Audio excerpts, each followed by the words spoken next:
no health care. And many sleepless nights. I mean, for years I've been worrying about, is something wrong with me? Is something not wrong with me? You know, and it's been weighing super heavy on me. And when she said that this was going on, I made sure that I was the first one here this morning.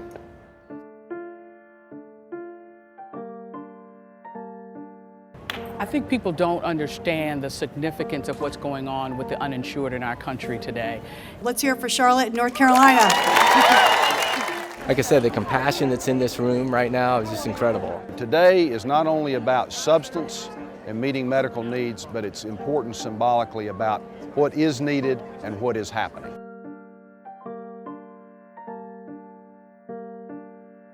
The faster we move through this, guys, the better. Staff to start clapping. The doors are open. Paul, please send them down.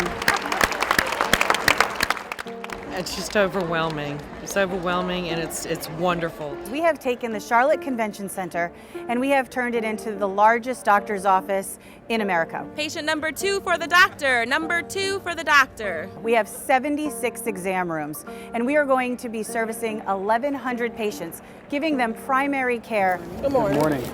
We're going to see folks that have not seen a doctor in 5 to 7 years, coming here today, getting the help they need today, but also being linked to local resources for follow-up care the next day. Patient number 344, thank you for waiting. I'm 53 years old, and I don't have health insurance. No, I don't have insurance. I used to. I used to work for the post office, and I had insurance at the time, but I decided to make a career move, and then I lost my insurance in that process. So.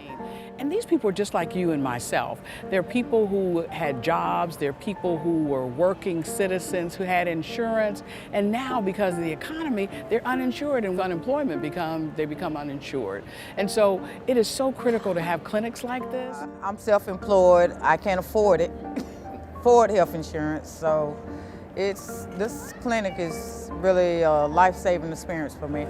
I feel like a throwaway. You know, that is confusing and when you grab that. I worked hard all my life, so very hard. And you can't afford health care, you can't afford dental care. After all this work, I drove tractors for my dad up until I was started school and stuff like that. And then of an evening, I worked for him on the farm. And I get sick, and I'm not needed. And I can't find nobody to help me. I'm hoping to get as many teeth as I can get pulled because they've gotten so bad up top that it's more of a health issue. Every dentist I go to, I mean, it's $125 per tooth just to get it removed. And then you're looking at, to get everything done and dentures, you're looking at $5,000 to $7,000, I'm quoting. And when I'm not working, I don't have any money coming in except for $20 here and $40 there. That's just enough to put in a gas tank. I've talked to so many people that have lost their jobs that are uninsured, and they're so thankful and they feel so blessed that this is here today. And so from my perspective, we are truly, truly helping the communities in the upstate, and it's a remarkable experience. So things like this today really help people to be more empowered, that even when they don't have money and don't have health care, that they can still do some things for themselves. It may be your neighbor, it may be the person who serves you in supermarket or in a restaurant. It may be a person who used to do that, who doesn't have that job anymore. I'm sure you've heard this before, if you want to eat or pay your electric bill or spend $500 because you have a pre-existing condition.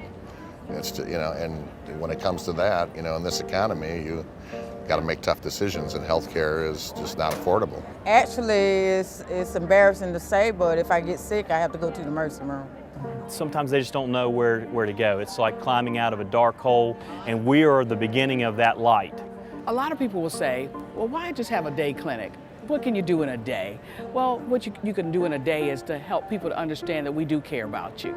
But what you can also do is to connect them to somewhere in their community where they can get continuity of care. The passage of healthcare reform, a lot of folks thought, hey, it's been solved, and it has not. There are still a lot of folks that are hurting out there in our communities that need help, they need care today. We want to help them now and get them healthy now and get them better now and keep them healthy, rather than it escalate into such a huge problem that they end up in the emergency room or they end up with an enormous problem. We're trying to cut that back. No, something really has to be done to get this under the road, because we all are human and things are going to happen, and that's just the way life is. At any point in time, any one of us could be uninsured. Any one of us could have our job yanked from underneath us, or we could be moved to part-time. Totally awesome. They took their time out to do something like this, you know, just giving back, because they didn't have to do it, but it's just total awesome that they did something like this to give back to the community, and I just want to thank them for it.